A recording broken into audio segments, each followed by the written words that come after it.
د دې داستان نوم شاهین دی چې نسیم حجازي لیکلی او محمد زبیر شفیقي په خپلو ګوتو ژباړلی دی. هغو شاه زلمو ته ډالۍ دی چې اوس هم د امت د تیرو عظمتونو خوبونه ویني. هغو ځوانانو ته ډالۍ دی چې د خپل ولس بدې ورځې خوبونه تختولی دي. هغو زلمیانو ته چې د ازادۍ او سرلوړۍ یوه ورځ د غلامۍ تر 100 کالو ژونده غوره کړي. قدرمنو دوستانو، دروند لیکوال نسیم حجازي وایي تاریخ د دې خبرې ګواه دی چې تقدیر بې سببه د کوم ولس پر سر د نعمت او رحمت بارانونه نه کوي او نه بې لامله د کوم ولس نه خپل نعمتونه او رحمتونه اخلي. په اندلس کې د مسلمانانو لوړتیا او ځوړتیا د فطرت له قانون سره سمه وه. د لومړۍ هجري پیړۍ په وروستیو کې چې د اندلس پر ساحل لږ شمېر مسلمانان له خپلو کښتیو نه پلي شول، نو د علامه اقبال په وینا د هغوی د سالار دا شعارو چې هر ملک ملکی ماست که ملک خدای ماست. اسمان د ځمکې پر مخ ښایي دومره پیړۍ د کوم قوم او یا ډلې داسې اقتدار نه وي لیدلی لکه په اندلس کې چې د مسلمانانو خو 800 کاله وروسته همدغه قوم د بېوسۍ په اوښکو د خپل تاریخ وروستی باب لیکه. دغه باب چې څومره دردونکی دی هومره له عبرته ډک دی. خو دا یو ناڅاپي پیښه نه وه. حالاتو دوی د راتلونکو خطرونو نه خبر کړي وو. په اندلس کې قرطبه، اشبیلیا، تویتولا او نورې سیمې د لاسه ورکولو نه وروسته غرناطو د مسلمانانو وروستی مورچل شو. دوی د دښمن د ارادو نه خبر وو. دوی پوهېدل چې په غرناطې کې له ماتې وروسته به دوی د ظلم او تیري له هغسې توپان سره مخ شي چې د اندلس په نورو سیمو کې مسلمانان ورسره مخ شوي وو. خو پر دې سربیره دوی د دغه ټولنیز خطر پر وړاندې یو مورچل او محاذ جوړ نه کړی شو. د غازیانو ډلې ډګر ته راووتلې، خو د دوی ارادو د هغه ولس تقدیر بدل نه کړی شو چې ټولنیز کرکټر یې تباه شوی. هغو سرخندویانو ته له بهرني غلیم نه زیات کورنی غدار څو چنده ستر دښمن ثابت شو.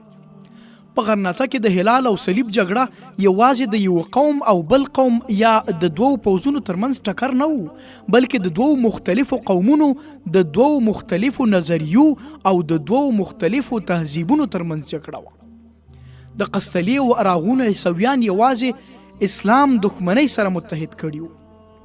له اندلس نه د مسلمانانو د نوم او نښان ورکولو لپاره اتحاد وکړ، خو مسلمانانو په خپل هر افق د تباهۍ او بربادۍ د تورو وریځو له لیدو سره ونه کړی شول چې خپله ټولنیزه دفاعي جذبه راویښه کړي. هغوی دا ثابته نه کړی شوه چې که ټول کفار یو دي نو ټول مسلمانان هم سره یو دي. په دوی کې د عربي، بربري او اندلسي توپیرونه او اختلافونه هغه وخت هم و چې دښمن یې د کور دروازه ورټکوله. د دې اختلاف نتیجه دا شوه چې 800 کاله وروسته دغه ستر ولس د بېکوره انسانانو یوه بېاسرې ډله شوه. د اندلس د مسلمانانو د ژوند د همدغه باب د دې کتاب پس منظر دی.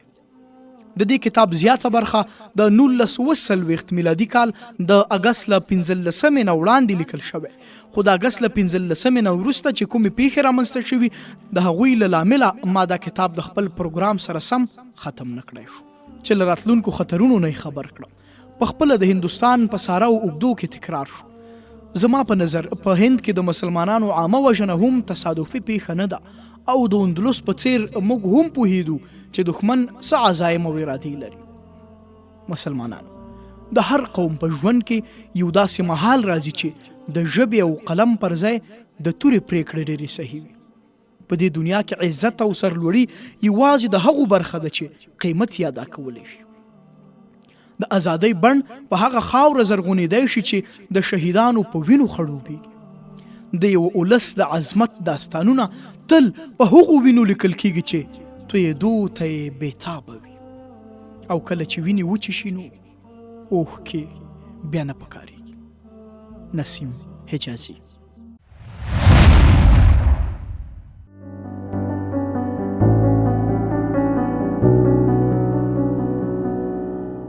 پنځوس تنه سپاهیان د غره له لمنې نه راښکته شول او د ګڼ ځنګله په منځ کې تېرې شوې ویالې پر سر ویجاړ پله ته ورسېدل. د ویالې نه پورې غاړه ځنګل نور هم ګڼو. په دره کې د ځنګلي ونو په منځ کې د انګورو تاکونه، د مڼو، انارو او ناکو ونې پر دې ګواوې چې دغه ځنګل یو وخت باغ و. د پله نه پورې غاړه د سړک دواړو غاړو ته لویې لویې ونې ولاړې وې او ښاخونه یې پاس یو له بله داسې سره اوبدل شوي وو لکه د څپرې بام.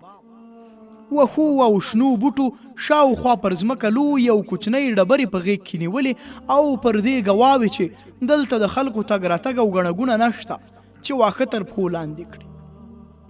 د ویالې اوبه ډېرې ژورې نه وې. دغه سپاره له سړک نه لږ لاندې او یا باندې ترې تېرېدی شول. خو دوه سپاره چې تر نورو مخکې وو له پله سره نږدې ودرېدل، شاته یې راوکتل او نورو ته یې هم د درېدو اشاره ورکړه. دغه سپاهیان ټول د جنگ په سامان ښه سنبال وو. له ټولو نه د مخکښ سپاره سپینه چپنه او پګړۍ پر سر وه او له سترګو نه پرته یې مخ په نقاب کې پوښلی و. د ملګري د نورو سپاهیانو په څیر زغر اغوستې او خولې پر سر و. خو د هغه مشکي ښکلی اس او د زغرې او خول ځلا له نورو نه توپیر وربخلی و. دغه دواړه سپاره چې د نورې ډلې مشران ښکارېدل تر لږ ځنډه د پله سره نږدې ودرېدل او یو بل ته یې کتل. بالاخره د سپینې چپنې خاوند وویل: ما ته په وار وار په ذهن کې دا راګرځي چې که هغه انکار وکړي نو څه به کوو؟ د مشکي اس خاوند ځواب ورکړ: بیا زموږ لپاره بله لاره نشته. هغه به باغي بولو او همداسې چلن به ورسره غوره کوو. د سپینې چپنې خاوند وویل: نه، هغه ازادي زموږ له دښمنانو نه اخیستې. که هغه یوازې د دغه سرحد د ساتنې ذمهواري واخلي هم موږ به د ده د ازادۍ درناوی کوو. ملګري وویل: که هغه زموږ دغه وړاندیز هم ونه مني نو بیا؟ هغه ځواب ورکړ: بیا به زه هم په هغه تیری ونه کړم، خو د دې ارمان به مې پاتې شي چې ما د غرناطې په پوځ کې یو نه ماتېدونکی سپاهي شامل نه کړی شو. د مشکي اس خاوند څه ویل غوښتل چې د پله په پورې غاړه پر سړک یوه هوسۍ ښکاره شوه. هغه له ترکش یعنې د غشو کڅوړې نه غشی راواخیست، خو لا یې لینده نه وه اوچته کړې چې د ونو له منځه په یو شڼ غشی راغی او د پله پر سر د یوې تختې په منځ میغ شو. هوسۍ په یوه ټوپ ځنګله ته ننوته او له نظره پناه شوه. ټول سپاره د دې ناڅاپي غشي نه وارخطا شول. یوه او بله خوا یې کتل. د مشکي اس خاوند د لرګیو تختې ته وکتل. پر غشي څه حروف ولیدل. د سپینې چپنې خاوند ته یې وویل: لکه چې په هغه څه لیکلي دي. دواړه لاسونو نه پلي شول. د ونې په تنه نصب شوې تختې ته ودرېدل. په غشي لیکل شوې جمله یې ولوسته: له دې ویالې نه پورې غاړې ته د سرحدي شاهین هیواد دی. دا څړځایونه د غازیانو د آسونو لپاره وقف دي. د دې ځنګل میوه او ښکار یوازې د هغو خلکو حق دی چې له پردیو نه یې د اندلس د ځمکې د ژغورلو تعهد کړی وي. له غرناطې نه یوازې هغه خلک دلته ننوتلی شي چې د مجاهدینو په ډله کې شاملېدل غواړي. هغه خلک چې د اسلام د دښمنانو په غلامۍ قانع وي، یا هغوی چې عیسویانو ته په جزیه ورکولو راضي وي. په دې ځمکه د پلې ښودلو جرأت نه کوي. زموږ سره د تورې ځواب توره ده. د دې جملو په لوستلو سره د سپینې جامې خاوند خپل زغرپوښ ملګري ته وکتل او ویې ویل: هغه د قسطولیې په څیر د غرناطې پر خلکو په بدګمانۍ کې هم حق په جانب دی، خو زه په هر قیمت له هغه سره لیدل غواړم. زغر اغوستونکي ورته وویل: هغه له دې ځایه نږدې 8 میله لرې په یوه زړه کلا کې اوسیږي، خو د هغه د بدګمانۍ لرې کولو نه وړاندې موږ هلته نشو تللی. دغه ګڼ ځنګل له غشو ویشتونکو نه ډک دی. زه به سپین بیرغ ورپوم، ښایي د دوی کوم سړی راشي او زموږ پیغام ورسوي. د سپینو جامو خاوند په اثبات سر وخوځوه. زغر اغوستونکي د خپلې ډلې سپاهیانو ته یوه تن ته غږ کړ. هغه سپین بیرغ اوچت کړ او د پله خواته راوړاندې شو. زغر اغوستونکي په زوره غږ کړ: څوک شته؟ موږ سرحدي شاهین ته د دوستۍ پیغام راوړی. له یوې شېبې چوپتیا نه وروسته د پله په بله غاړه د یوې ګڼې ونې څانګې وخوځېدې. یو ځوان ترې راکوز شو، د ویالې غاړې ته رانږدې شو او ویې ویل: موږ د دوستۍ ځواب په دوستۍ ورکوو، خو سرحدي شاهین ښایي پر دې اعتراض وکړي چې د دوستۍ د پیغام لپاره مو دومره سپاهیانو راوستلو ته څه ضرورت و. زغر اغوستونکي ځواب ورکړ: زما باور دی چې د بدر بن مغیره سرخندویان د غرناطې له 500 سپاهیانو څخه نه ویریږي. بیا هم تاسو له هغه نه پوښتنه وکړئ که یې پرې اعتراض وي موږ به دوی بیرته ولیږو که نه وي موږ خپله وسله تاسو ته سپارو او بله لاره دا هم کیدی شي چې زموږ سپاهیان د ویالې په غاړه پاتې شي او ته موږ دواړه خپل امیر ته بوځه. ځوان ځواب ورکړ که ته سرحدي عقاب پیژنې نو د هغه له عادتونو نه به هم خبر وي.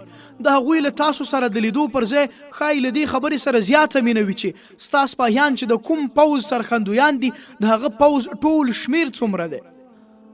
زغر اغوستونکي له سره خول لرې کړ، یو سپاهي ته یې ورکړ او ویې ویل که ستا په زړه کې د غرناطې د پوځ د مشر لپاره څه عزت نه وي نو لږ تر لږه د غرناطې د شاهي کورنۍ درناوی خو به وي.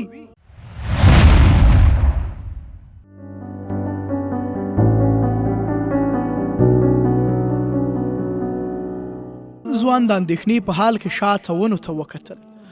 له لږ شېبې چوپتیا وروسته د ونو په منځ کې د اس د پښو ترپهار اوچت شو او د سترګو په رپ کې یو سپور چې زغره یې اغوستې وه او پګړۍ پر سر وه د ویالې په غاړه ودرېد.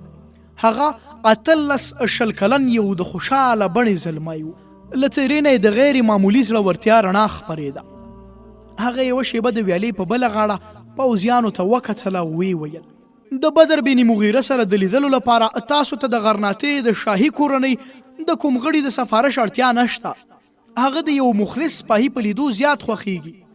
زغر اغوستونکي ورته وویل د یو سپاهي د خلوص د ازمویښت محل د جګړې ډګر دی او که تقدیر ما او ستا امیر ته په یوه محاذ د یو ځای کېدو فرصت راکړ نو زما د ټټر له زخمونو نه خوټ کېدونکې وینې به په خپله زما د خلوص شهادت ادا کړي. ولاړ شه خپل امیر ته ووایه چې که ته د موسی په خلوص بدګمانه یې نو د قصلیې په کوم ښار حمله وکړه او وی ګوره زه او زما دا 50 تنه سپاهیان به د تورو په سیوري او د غشو په باران کې د هغه ملګرتیا کوي. په بله غاړه ولاړ ځوان لږ په غور خپل مخاطب ته وکتل او له څه ویلو پرته څو ګامه ښکته ولاړ او اس یې په ویاله ګډ کړ. بلې غاړې ته راپورې وت، له اس نه راکوز شو او زغره پوخ ته یې لاس ور وړاندې کړ. وی ویل که ته موسی یې نو زه له بلې پوښتنې پرته د دوستۍ لاس ترغځوم. موسی د زلمي لاس په لاس کې ونیو. وی ویل نو ته بدر بن مغیره یې؟ زه حیران یم چې بدر بن مغیره د هغه خبره ور بشپړه کړه. وی ویل او ته حیران چې یو بل مو په لومړي نظر ولې ونه پیژندل؟ موسی وویل ما ګمان کوه چې ته به د پوخ عمر خاوند وې خو زه خوښ یم چې د شاهین د نامه لپاره هم دا عمر غوره دی. اوس که ته د اندلس د شاهي کورنۍ سره پخوانی خفګان هیروي زه دې له داسې چا سره معرفي کوم چې زه یې د اندلس د زولۍ وروستی غشی بولم. که د اندلس د زولۍ له وروستي غشي نه ستا مطلب ابو عبدالله زغل وي زه له هغه سره لیدل خپله نیکمرغي بولم. له غرناطې نه چې له ما سره کوم مجاهدین ملګري شوي هغه د غرناطې د څو تنو زیاته ستاینه کوي. په هغوی کې یو د پوځ مشر موسی بن ابي غسان او بل د شاهي کورنۍ الزغل دی. موسی ځواب ورکړ که ستا نظر له یو نري نقاب نه راتېرېدی شي نو په خپله به یې وپېژنې. بدر د موسی نقاب پوخ ملګري ته وکتل. هغه لاس ورته راوغځوه او په کیڼ لاس یې د خپل مخ نه نقاب لرې کړ. د زغل عمر د 50 کلونو په شاوخوا کې ښکارېده. هغه په ډېره مینه بدر بن مغیره ته کتل. وی ویل د اندلس د کڅوړې وروستی غشی ستا غوندې ځوان دی. بدر بن مغیره وویل ستا له تشویق نه مننه خو له بده مرغه په اندلس کې هغه لاسونه چې غشي ویشتلی شي د رباب په ترنګولو مشغول دي. الزغل ځواب ورکړ زه به له دې لاسونو نه رباب واخلم او که مې ترې وانخیستلی شو بیا به دا لاسونه ماتوم.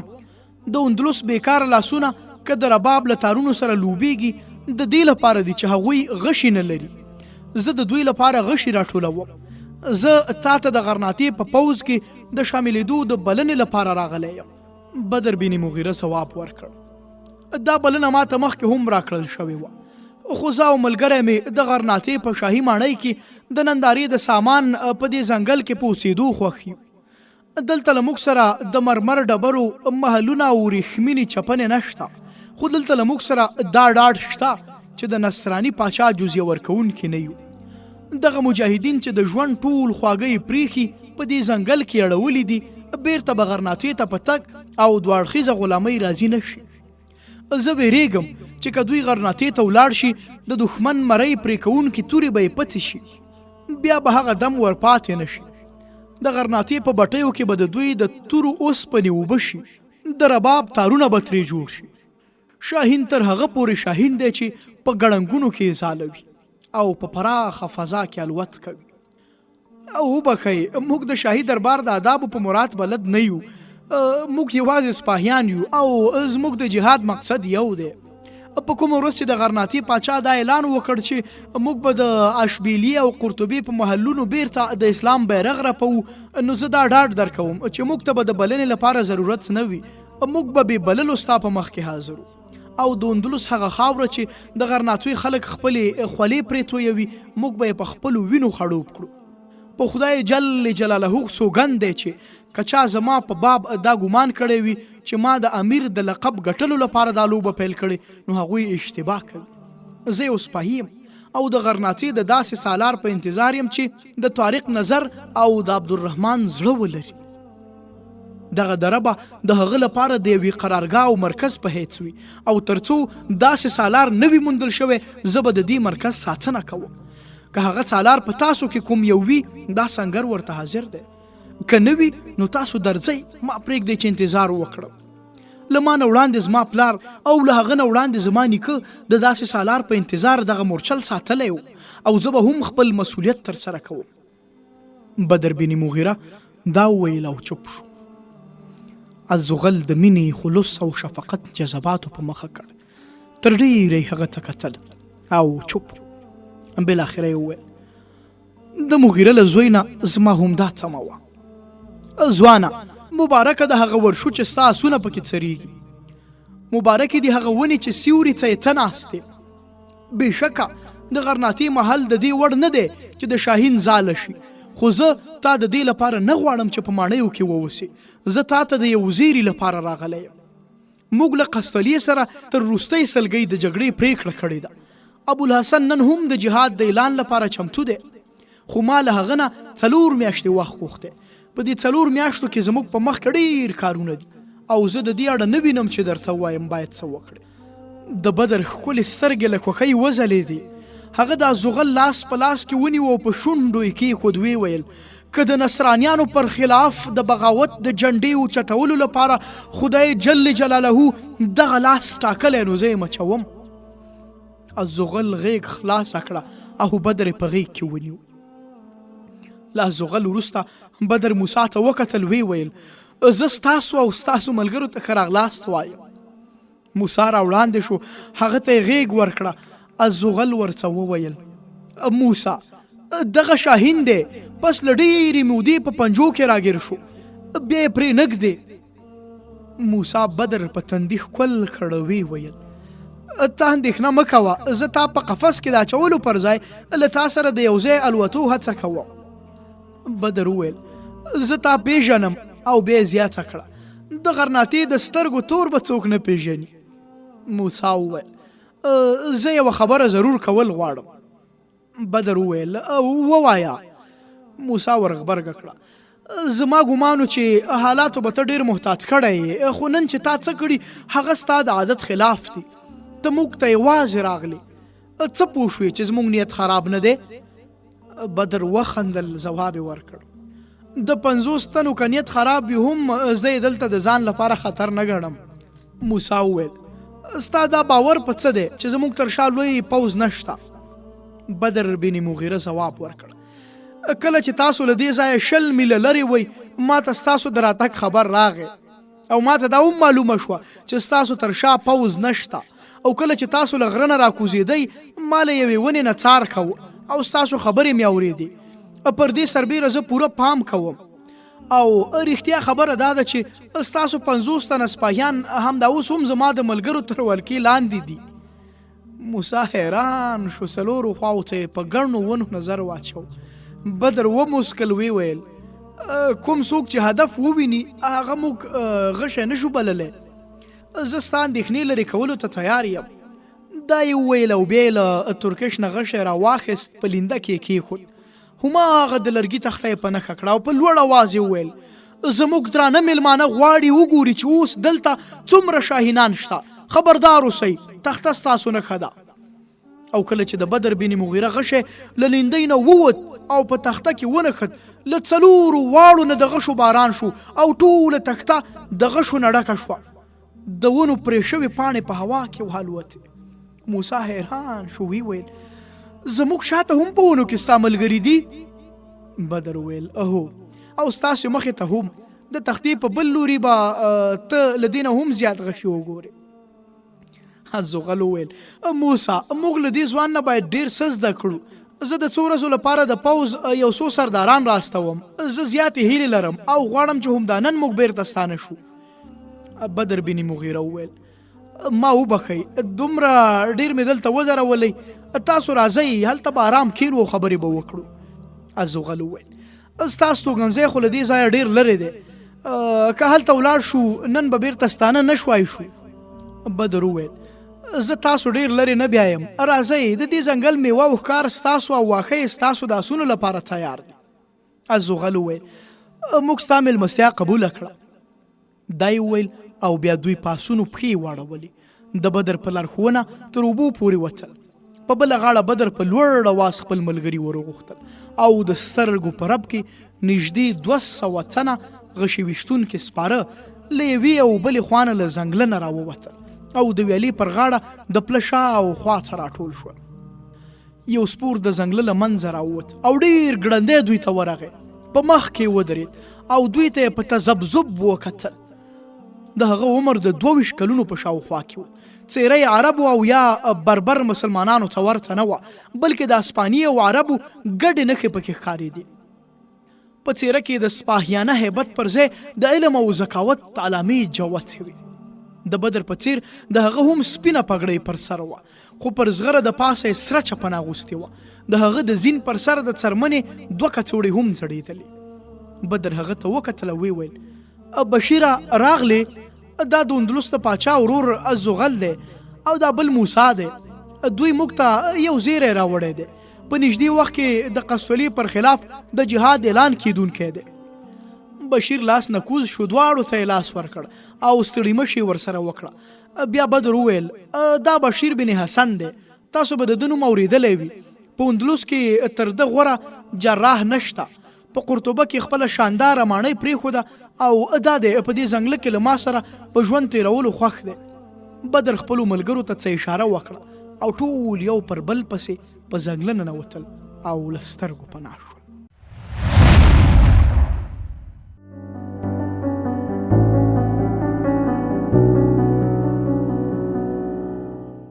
لږ ځنډ وروسته بدر او بشیر خپل میلمانه د ځنګله په منځ کې د یوې چینې څنګ ته بوتلل.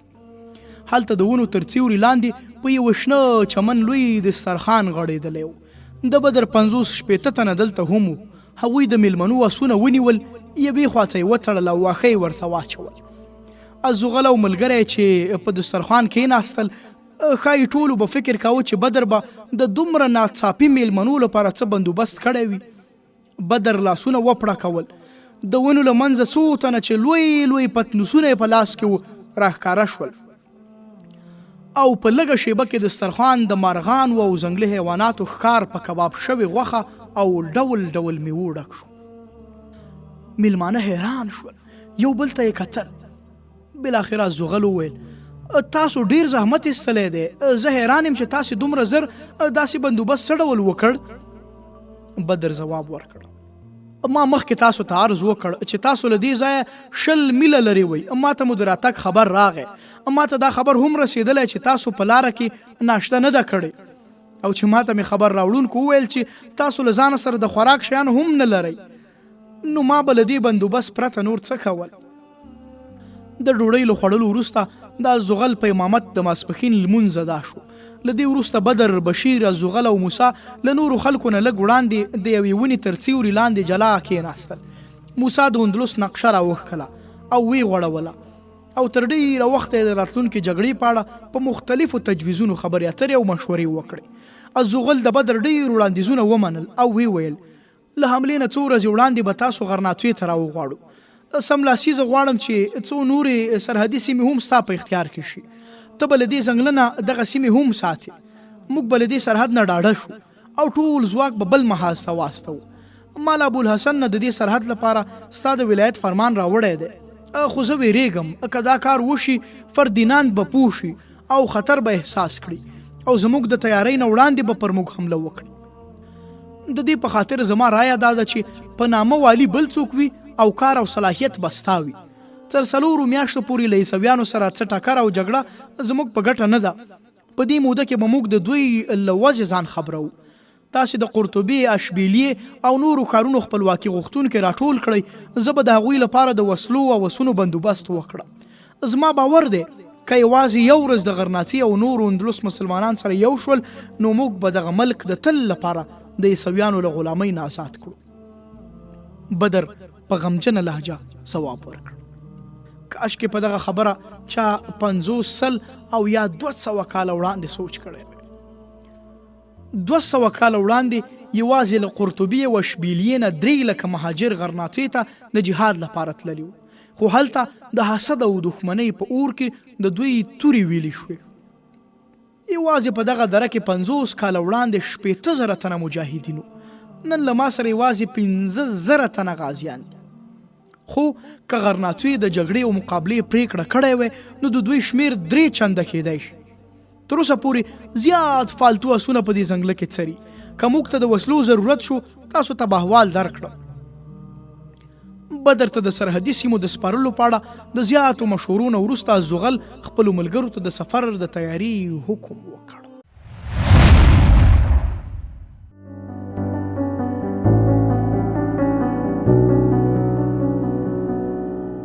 د شاهین داستان درنو مینوالو، د دې داستان لومړی برخه هم دلته پای ته ورسېده. سبا چې یو ځل بیا زه محمد رسول نظري د همدې داستان دوهمه برخه درته وړاندې کوم. تر هغې تاسې په متعال او بخونکي باري تعالی سپارم. پاک الله مو مل شه، آباد سوکاله او سرلوړي اوسئ.